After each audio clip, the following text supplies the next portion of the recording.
ধর খেয়ে বলতো মামা জলটা কেমন?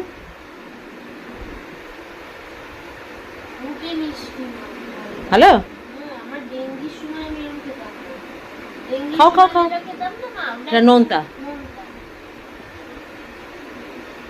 ডাবের জল আমরা প্রায়শই খেয়ে থাকি, কিন্তু আজ বাড়িতে এসেছিল যে মেয়ে যে ডাবের জলটা খাচ্ছিল সেইটা, এই যে এই ডাবটা দেখতে ছোট মনে হচ্ছে না গো, এটা একটা ছোটোখাটো হাঁড়ির মতন ছিল।